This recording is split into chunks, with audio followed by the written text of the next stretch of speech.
ఓం శాంతి. ETV live ఆధ్యాత్మిక channel ప్రేక్షకులందరికీ కూడా స్వాగతం, సుస్వాగతం. రాజయోగ అభ్యాస సాధన వలన మన జీవితంలో సుఖము, శాంతి యొక్క అనుభవం మనం ప్రతి ఒక్కరిని చేయగలుగుతాము.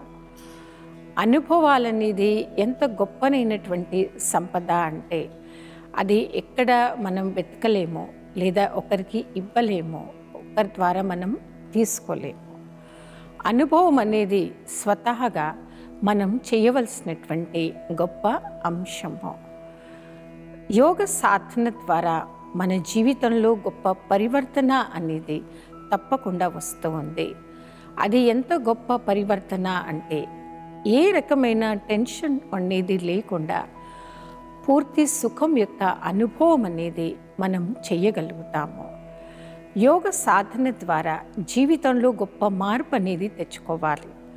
మరి మార్పుకు మించి అంటే ఆధ్యాత్మికమైన మార్పుకు మించినటువంటి గొప్ప పరివర్తన మరొకటి అనేది ఉండదు. మనలో గొప్ప మంచి పరివర్తన, పాజిటివ్ చేంజ్ అనేది రావాలి. ఒక వ్యక్తిలో పాజిటివ్ చేంజ్ వచ్చింది అంటే వారి లైఫ్ అనేది సాక్రిఫై అంటే ఏదైతే లైఫ్ని మంచి ప్లేస్లో పెట్టాలనుకున్నారో ఆ మార్గంలో పెట్టినందుకో ఎంతో లాభం పొందినటువంటి వారవుతారనేదే దాని యొక్క అర్థము. మనం ఎంచుకున్నటువంటి ఈ మార్గం ఆధ్యాత్మిక క్షేత్రంలో మనకు లాభాలు తప్ప నష్టాలనేది ఏ యాంగిల్లో కూడా ఉండదండి. పరమాత్ముడి యొక్క రక్షణను పొందేటువంటి ఒక యోగి ఆత్మ నిరంతరం వారి స్మృతిలో ఉంటూ ప్రతి అడుగులో పరమాత్ముడి యొక్క తోడు నాకు ఉంది, వారి నీడలో నేను ఉన్నాను, చాలా సురక్షితంగా ఉన్నాను అనే ఒక గొప్ప అనుభవం యోగ సాధన చేయటంతో మాత్రమే అది జరుగుతూ ఉంటుంది. ప్రతి సంవత్సరం రక్షాబంధనం వచ్చే సమయంలో ఎవరైతే పరమాత్ముడి సేవకి మాత్రమే అంకితమైనటువంటి మా బ్రహ్మకుమారి అక్కేలు ఉన్నారో ప్రతి సంవత్సరం రక్షాబంధనం రోజు జైల్లో వెళ్తారు, కోర్టులో కూడా వెళ్తారు, పోలీస్ స్టేషన్ కూడా వెళ్తారు. అక్కడ ఉండేటువంటి ఖైదీలకు ప్రేమగా రాఖీ కట్టి వాళ్ళకి తిలకాన్ని పెట్టి మంచి ఎక్స్పీరియన్స్ వారికి చేయించి ఒక మంచి బ్లెస్సింగ్ కార్డ్ కూడా మేము ఇచ్చేసి వస్తామన్నమాట. అది ఎన్నో సంవత్సరాల నుండి ఒక మంచి అనుభవం కలిగించాలనే గొప్ప అభిప్రాయంతో ఈ యొక్క పండుగని మేము జరుపుకుంటాము, రక్షాబంధనాన్ని. ఒకసారి మా ఆశ్రమం నుండి ఖైదీలకు రాఖీ కట్టడానికి వెళ్ళారు. అక్కడ ఒక ఖైదీ తన జీవిత కాలంలో ఎన్నో గొప్ప వ్యక్తిగా ఉండాలని అనుకున్నాడు. కానీ చెడు సహవాసం వలన ఆయన జీవితం పూర్తిగా టర్న్ అయిపోయింది. వ్యసనాలకి ఆ వ్యక్తి లోనైపోయాడు. వ్యసనాలకి లోనైపోయి అలా పోలీస్ వాళ్ళని తీసుకెళ్ళేవారు, అరెస్ట్ చేసేవారు. అలా పోలీసులు తీసుకెళ్ళడం, అరెస్ట్ చేయడం, పనిష్మెంట్ ఇవ్వడం. ఆ వ్యక్తికి పనిష్మెంట్ ఇచ్చినా కొద్దీ ఆయనలో గొప్ప మార్పుకి బదులుగా ఆ పోలీసుల పైన ఆయనకు కోపం, ఈర్ష అనేది ఇంకా పెరుగుతూ పోయింది. పనిష్మెంటు ఆ ఖైదీకి ఇస్తున్న దాని వెనకాల కారణం తిరిగి ఆ తప్పులు తను చెయ్యకూడదు అని. కానీ మొండు పట్టిన ఆ ఖైదీ చేస్తే తప్పేంటి, చెయ్యకపోతే లాభం ఏంటి, ఈ భూమి మీద బతకాలి అంటే మంచి మనుషులకు, మంచి వ్యక్తులకు మంచి స్థానం అనేది ఎక్కడ లేదు, ఎప్పటికీ రాదు అనేటువంటి తప్పుడు ఆలోచనలతో ఆ వ్యక్తి బలంగా నాటుకున్నటువంటి ఆ తప్పు ఆలోచనల మధ్య ఇరికిపోయి ఉన్నాడనమాట. అలా తప్పు ఆలోచనలు ఇరిగిపోయిన ఆ మనిషిని బయటకు తీసుకురావాలనే ప్రయత్నం మా ఆశ్రమాన్ని నుండి వెళ్ళినటువంటి మా యొక్క బ్రహ్మకుమారి సిస్టర్స్ ఆ చెడు ఆలోచన నుండి బయటకు తీసుకురావాలని తన వంతు ప్రయత్నాలు చాలా చేశారనమాట. ఎన్ని ప్రయత్నాలు చేసినా ఒకటే మాట్లాడడం ఏంటంటే తప్పుడు కర్మలు చేయకుండా నిజాయితీగా బతుకుతే ఈ కలియుగంలో ఎవ్వరికి కూడా మంచి అనేది జరగదు. నిజానికి మంచి చేసేవారు ఎప్పుడైనా సుఖపడుతున్నారా? మంచి చేసే వారికి మాత్రమే హాని కలుగుతుంది, పుణ్యాత్ములకి ఎప్పుడు కూడా మేలు జరగదు. అదే ఆలోచనలో ఉన్న ఆ వ్యక్తికి తిరిగి ఎప్పుడైతే పండగ అయిపోయింది, రాఖీలు కట్టడం జరిగిన తర్వాత ఆ ఖైదీగా ఉండేటువంటి అన్నయ్య వారు విడుదల చేశారనమాట. విడుదల అయిపోయిన తర్వాత మా ఆశ్రమానికి రావడం జరిగింది. తర్వాత అతను రాజయోగ అభ్యాసం ఎలా చేయాలి, మెడిటేషన్ సాధన ఎలా చేయాలి అనేటువంటి పద్ధతిని మా దగ్గరికి వచ్చి నేర్చుకున్నాడు. నేర్చుకున్న తర్వాత డైలీ వారు మెడిటేషన్ చేయడం మొదలుపెట్టారు. ఈ యొక్క మా క్లాసెస్లో కర్మ ఫిలాసఫీ గురించి చెప్పబడుతుందన్నమాట. మనం ఎలాంటి కర్మ చేస్తే ఎలాంటి ఫలం మనకి దొరుకుతుంది, శ్రేష్ఠ కర్మలకి శ్రేష్ఠ ఫలము, భ్రష్ట కర్మలకి భ్రష్ట ఫలం దొరుకుతుంది అనేటువంటి ఆ మాట విన్న తర్వాత ఎన్నో సంవత్సరాల నుండి ఖైదీగా ఉంటూ శిక్షలు పడుతూ ఒక శాడిస్ట్గా మార్చిన ఆ ఖైదీ అన్నయ్యలో గొప్ప మార్పు అనేది వచ్చింది. మనం చేస్తున్నటువంటి కర్మలు ఎలాంటి కర్మలు, శ్రేష్ఠ కర్మల, వ్యర్థ కర్మల, పుణ్యకర్మల, పాప కర్మల, ఇది నియమం అన్నమాట. ఏం చేస్తామో అదే దొరుకుతుంది, ఎలా చేస్తామో అలాగే మనకి రిటర్న్ దొరుకుతుంది. కాబట్టి ఎదుటి వారికి నేను ఏం పంచుతున్నానో తిరిగి నేను అదే పొందుతాను. ఇది కర్మ ఫిలాసఫీ యొక్క నాలెడ్జ్ తెలుసుకున్న వ్యక్తి పొరపాటున కూడా ఇతరులను దుఃఖం కలిగించే విధంగా భ్రష్ట కర్మలు అనేది చెయ్యరు. ఆ ఖైదీ అన్నయ్య ఈ పద్ధతిని ఆచరించి ఫస్ట్ టైం లైఫ్లో రియలైజ్ అయ్యాడు. నిజమే కదా, నేను తప్పు కర్మలు చేస్తున్నాను, మళ్ళీ జైలుకి వెళ్తున్నాను, అదే జైల్లో పర్మనెంట్ ఖైదీగా అయ్యాను. ఇప్పుడు చూడండి, అలాంటి భ్రష్ట కర్మలు చేస్తూ జైలు పాలైన వ్యక్తి పైన ఒక్కరికైనా మంచి ఒపీనియన్ ఉంటుందండి? ఉండదు. అదేవిధంగా మనలో గొప్ప మార్పు రావాలి. దైవతుల్యంగా మన జీవితాన్ని మనం మార్చుకొని ప్రతి ఒక్కరితో ఆత్మిక స్నేహాన్ని మనం తయారు చేసుకోవాలి. పొరపాటున కూడా నీ యొక్క మనసులో నాటుకున్నటువంటి తప్పుడు ఆలోచనలని, బీజాన్ని గట్టిగా పట్టుకోకండి. తప్పుడు కర్మలు అనేటువంటి బీజం బలంగా మనసులో నాటుకుందనుకోండి, దాన్ని తీసేయడం, పీకి పారేయడం, దాన్ని బయటకు తీసేయడం అనేది కొన్నిసార్లు కష్టంగా మారుతూ ఉంటుంది. కొందరు ఎప్పుడో జరిగినటువంటి ఇన్సిడెంట్స్ని వారి మనసులో నాటుకుంటారు. వాటి గురించి ఆలోచించి రివెంజ్ తీసుకోవాలని క్రోధం, ఆవేశంతో నింపుకుంటూ ఉంటారు. కానీ మా ఆశ్రమానికి వచ్చినటువంటి బ్రహ్మకుమారి ఆశ్రమాల్లో గత 87 సంవత్సరాలు గొప్ప పరివర్తన చెందిన వారు ఎందరో ఎగ్జాంపుల్స్ ఉన్నారండి. వారు నేర్చుకుంది ఇది ఒకటే, స్వపరివర్తన చేసుకోవాలి, సెల్ఫ్గా రియలైజ్ చేసుకోవాలి, కర్మలో గొప్ప మార్పు అనేది తెచ్చుకోవాలి. మనం శ్రేష్ఠ కర్మలు చెయ్యకపోతే, మనం దివ్య కర్మలు చెయ్యకపోతే దుఃఖం, అశాంతికి పాలవుతూ ఉంటాం. మరి ఎక్కడైతే జీవితంలో దుఃఖం ఉందో, అశాంతి ఉందో, జబ్బులు ఉన్నాయో, ఆ జీవితం అనేది ఎప్పటికీ సుఖవంతంగా తయారు కాదు. మన యొక్క అనుభవాలు ఎలాంటిదంటే, గొప్ప జీవితాన్ని మనం తయారు చేసుకోవాలి అనే లక్ష్యాన్ని మనం ఎంచుకున్న తర్వాత మనకి ఎక్స్పీరియన్సెస్ మనకి ఇతరులకి నేర్పించే విధంగా ఫలదాయకంగా తయారవుతాయి. రాజయోగ శిక్షణ ద్వారా స్వపరివర్తన చేస్తూ విశ్వాన్ని ఏ విధంగా పరివర్తన తీసుకురావాలి అనేటువంటి గొప్ప అంశాల గురించి బ్రహ్మకుమారిస్ మెడిటేషన్ సెంటర్లోనే మీకు నేర్పించడం జరుగుతుంది. మీకు ప్రతినిత్యం సత్సాంగత్యం అనేది ఉంటుంది. డైలీ స్పిరిచువల్ క్లాసెస్ అనేవి మా ప్రతి ఒక్క బ్రాంచెస్లో ఉంటాయి.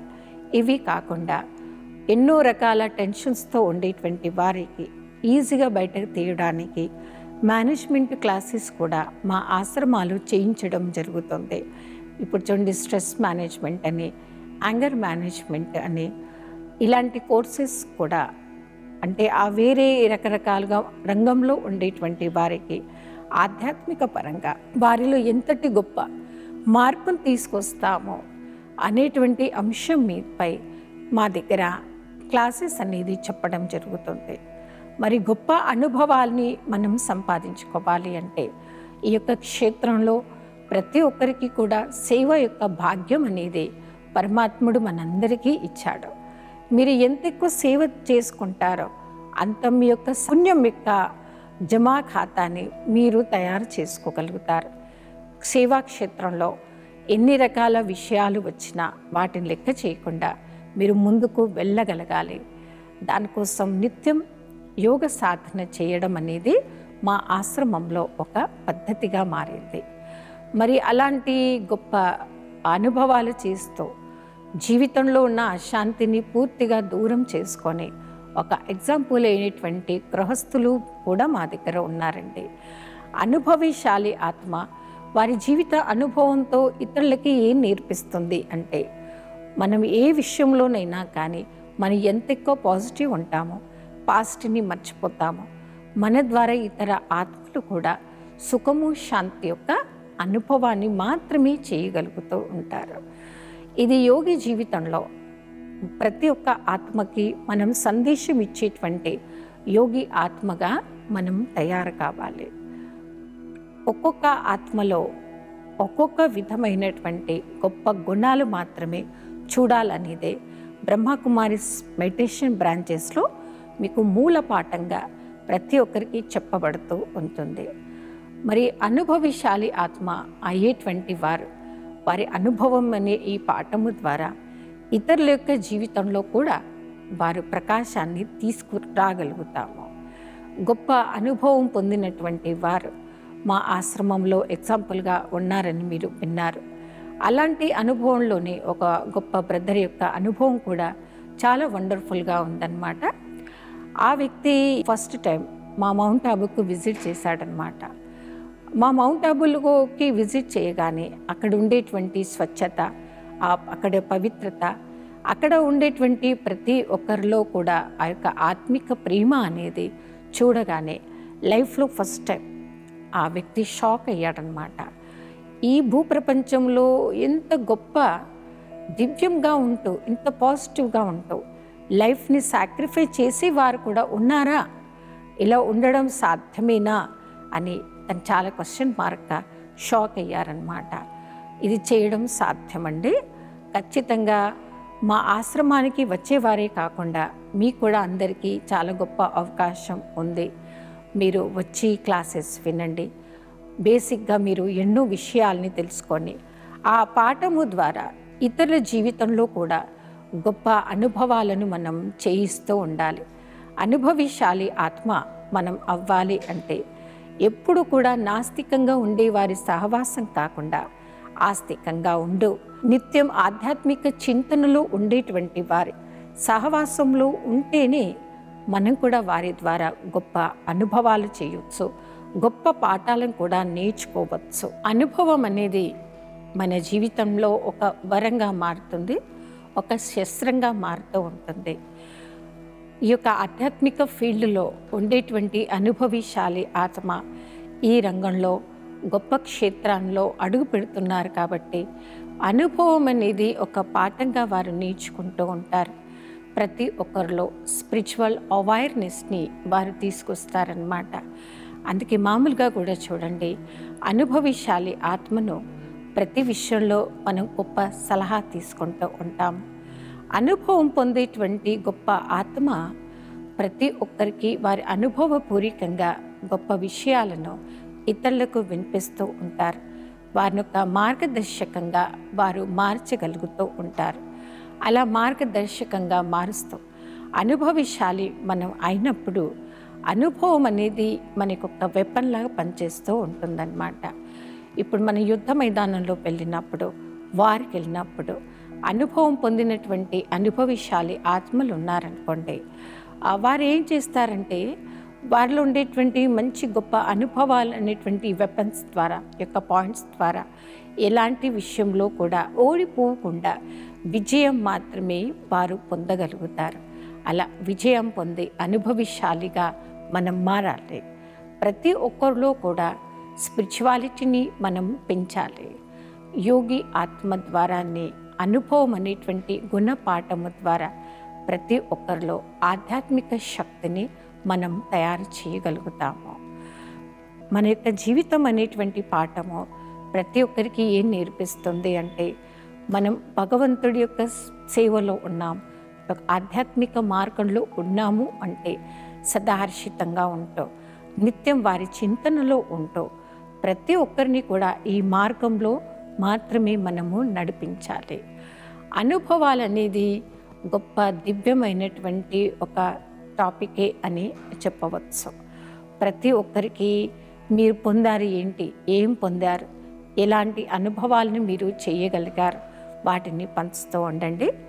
ఇది ఏంటంటే మనం ఎంత పంచుతామో అంత మనలో పెరుగుతూ ఉంటుంది. ప్రతి ఒక్కరికి ఆధ్యాత్మిక శక్తి ద్వారా వారి జీవితంలో గొప్ప అనుభవం ఇలా చేయించగలుగుతారు. గొప్ప అనుభవం చేయిస్తూ ప్రతి ఒక్కరిని కూడా దివ్యమైనటువంటి ఒక మూర్తిగా మనము తయారు చేయాలి.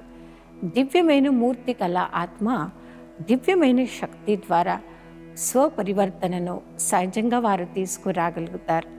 విశ్వ పరివర్తన చెయ్యాలి. అందుకే అంటుంటారు చూడండి, భగవంతుడు అనగా 1000 భుజాల శక్తి వారిలో ఉంది. 1000 భుజాల శక్తి అనగా మనలో అంత స్పిరిచువల్ పవర్ని ఈశ్వరుడు మాత్రమే మనకు ఇవ్వగలుగుతాడు. ఆధ్యాత్మిక క్షేత్రంలో మనం మంచి అనుభవం పొందిన అనుభవిశాలి అవ్వాలి అంటే భగవంతుణ్ణి ఆదర్శంగా తీసుకోండి. మా యొక్క ఆశ్రమంలో ఒక గొప్ప సిస్టర్ యొక్క అనుభవం అది నాకు చాలా నచ్చుతుందన్నమాట. ఆ సిస్టర్ ఉండేటువంటి ఆశ్రమం అది చిన్నగా ఉండేదన్నమాట. ఇల్లు అది చాలా పెద్దగా కట్టాలని అనుకున్నారు. ఆ సిస్టర్ చేసినటువంటి ప్లాన్ అక్కడ ఉండేటువంటి వారందరికీ చాలా నచ్చిందనమాట. అందరినీ పిలిచారు.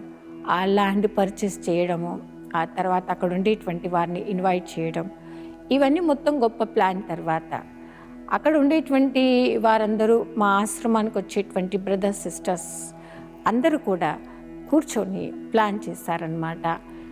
మేము కట్టాలనుకునేటువంటి ఆశ్రమం అది ఎన్ని ఫ్లోర్ ఉండాలి, అది ఎలా ఉండాలి, ఎన్ని రూమ్స్ ఉండాలి, ఎలా హాల్ ఉండాలి, ఇదంతా ప్లాన్ చేసి ఎవరైతే మొత్తం బిల్డింగ్ కన్స్ట్రక్షన్ కోసమో అదంతా చూశారో అక్కడ సేవలో అంకితమైనటువంటి ఆ సిస్టర్ని అడిగారు, మీ దగ్గర క్యాష్ ఎంత ఉందమ్మా అని. తను స్మైల్ ఇచ్చి ఏం జవాబు చెప్పిందంటే, నా దగ్గర 2 రూపాయలు ఉన్నాయని చెప్పింది. అక్కడ కూర్చున్న వారందరూ ఇంకొకసారి అడిగారు, మీ దగ్గర క్యాష్ ఎంత ఉందని. ఆ సిస్టర్ మరోసారి ఇదే జవాబు చెప్పారు, నా దగ్గర 2 రూపాయలు ఉన్నాయి. వారు ఏమన్నారంటే, 2 రూపాయలతో అంత పెద్ద బిల్డింగ్ మీరు ఎలా కట్టగలుగుతారు, ప్రాక్టికల్గా అది ఎలా సాధ్యమవుతుంది. ఆ సిస్టర్ స్మైల్ ఇచ్చి ఏమందంటే, మొదటి రూపాయి నా పైన నాకున్న నమ్మకం, నా పైన నాకు ఉన్న నమ్మకం మొదటి రూపాయి. 2వ రూపాయి భగవంతుడు నాతో ఈశ్వరీయ కార్యం చేయిస్తున్నారు, చేస్తూ చేయించేవారు ఈశ్వరుడు అని వారిపైన నాకు మనసులో ఉండేటువంటి విశ్వాసము. ఈ 2 రూపాయలు మాత్రమే నేను సంపాదించుకున్నటువంటి ఆస్తి. మరి నిజంగానే ఆ సిస్టర్ ఆ 2 రూపాయలతో తను అనుకున్న సమయంలో కన్స్ట్రక్షన్ పూర్తయి ఇప్పుడు మాది పెద్ద ఆశ్రమంగా ఉంది. రోజు కొన్ని వందల మంది స్టూడెంట్స్ అక్కడికి వచ్చి నిత్యం రాజీవ్గా అభ్యాసం నేర్చుకొని ప్రతి ఒక్కరిలో కూడా స్పిరిచువల్ అవేర్నెస్ని తీసుకురాగలిగారు. ఇది గొప్ప అనుభవాలు చేయించేటువంటి గొప్ప దివ్యమైనటువంటి సంస్థ. తన ప్రాక్టికల్ జీవితమే ఎందరికో స్ఫూర్తిగా ప్రేరణ ఇచ్చే విధంగా తయారైంది. ప్రతి ఒక్కరిలో కూడా స్పిరిచువల్ అవేర్నెస్ని తీసుకురాగలిగింది ఆధ్యాత్మికమైనటువంటి శక్తి. ఆధ్యాత్మిక మార్గంలో నడిచేటువంటి ఒక యోగి ఆత్మ ఎప్పుడు కూడా ఒకటే పాఠం నేర్చుకుంటుంది. భగవంతుడికి నచ్చినటువంటి మార్గంలో మనం ఉన్నప్పుడు మనం ఎప్పుడు ప్రతి అడుగులో ఏం చేస్తున్నా కానీ పరమాత్ముడి యొక్క దృష్టి నాపై ఉంది. నేను ఏం చేస్తానో, ఏ కర్మ నేను చేస్తానో నన్ను చూసే ప్రతి ఒక్కరూ అదే కర్మ చేస్తారు. కాబట్టి కర్మ చేసే ముందు దాని యొక్క పరిణామం గురించి తెలుసుకొని ఆలోచించి మనం శ్రేష్ఠ కర్మలు మాత్రమే చేయాలి అని ఈ యొక్క యోగ సాధన చేస్తున్నటువంటి ప్రతి యోగి ఆత్మ వారి యొక్క అనుభవం ద్వారా ఇతర జీవితంలో అలాంటి అనుభవాలే రావాలి అని పాఠం నేర్పిస్తూ ఉందన్నమాట. చేస్తున్నటువంటి ప్రతి కర్మ యొక్క ఫలం ఎలా ఉంటుంది, మనం దుఃఖ పెడితే దుఃఖం, సుఖ పెడితే సుఖం. కాబట్టి చేసే ముందు పరిణామాన్ని ఆలోచించండి. ఏ ఆత్మకి కూడా మనం దుఃఖం పెట్టకూడదో, దుఃఖం తీసుకోవద్దు. సుఖంగా ఉండండి, ఇతరులను కూడా సుఖం పెట్టండి. సుఖపడుతూ ఇతరులకి సుఖం ఇవ్వండి. దుఃఖపడొద్దు, దుఃఖం ఇవ్వకూడదు. ప్రతి ఒక్కరికి సుఖమే ఇవ్వండి, సుఖంగా ఉండండి అనేటువంటి గొప్ప దివ్యమైనటువంటి పాఠము మా యొక్క సంస్థలో మాత్రమే నేర్చుకోగలుగుతాము. మరి ప్రతి ఒక్కరిని కూడా సోదరి భావంతో చూస్తాం. వారు కూడా భగవంతుడి సంతానమే. సర్వ ఆత్మలకి తండ్రి ఈశ్వరుడే. ఈశ్వరుడి యొక్క సంతానమైన మనమంతా ప్రతి అడుగులో అడుగు వేస్తూ వారి యొక్క తోడు యొక్క అనుభవం మనం చేయాలి. అనుభవం అనేటువంటి శక్తిని మనలో పెంచుకోవాలి. అలాంటి అనుభవించాలి. యోగయుక్తమైనటువంటి ఆత్మలే భగవంతుడికి కూడా ప్రేమ పొందేటువంటి పాత్రలవుతారు. ఎవరినైనా అడగండి, మీకు భగవంతుడంటే ప్రేమనా? అవునండి, నాకు చాలా ప్రేమ అని అంటాము. మరి భగవంతుడికి ఎవరంటే ప్రేమ అనేటువంటి ఆ మాట అడిగితే భగవంతుడు మనకిచ్చేటువంటి దివ్యమైన జవాబు, ఎవరైతే భగవంతుడు చూయించిన ఈ మార్గంలో నడుస్తూ ఒక అనుభవిశాలి ఆత్మ అవుతారు. అలాంటి అనుభవిశాలి ఆత్మలంటేనే నాకు ప్రేమ అని ఈశ్వరుడు మనకిచ్చేటువంటి మంచి జవాబు. అనుభవం అనే శక్తి ద్వారా ఇతరులలో కూడా మనం సహజంగా ప్రేరణిచ్చేటువంటి వారిని ఎలా అవ్వచ్చు అనేటువంటి అంశాల గురించి ఈరోజు మనం చర్చించుకున్నాం. రాబోయే ఎపిసోడ్లో ఆధ్యాత్మిక మార్గంలో ముందడుగు వేయాలి అంటే సహజమైన రీతిలో ఎలా అడుగు వేయాలి, ఏ విధంగా మన యొక్క జీవితాన్ని వజ్రతుల్యంగా మనం మార్చుకొని ఒక ఎగ్జాంపుల్ కావాలనేది అంశం గురించి రాబోయే ఎపిసోడ్లో మనం చర్చించుకుందాం. అప్పటి వరకు ఓం శాంతి.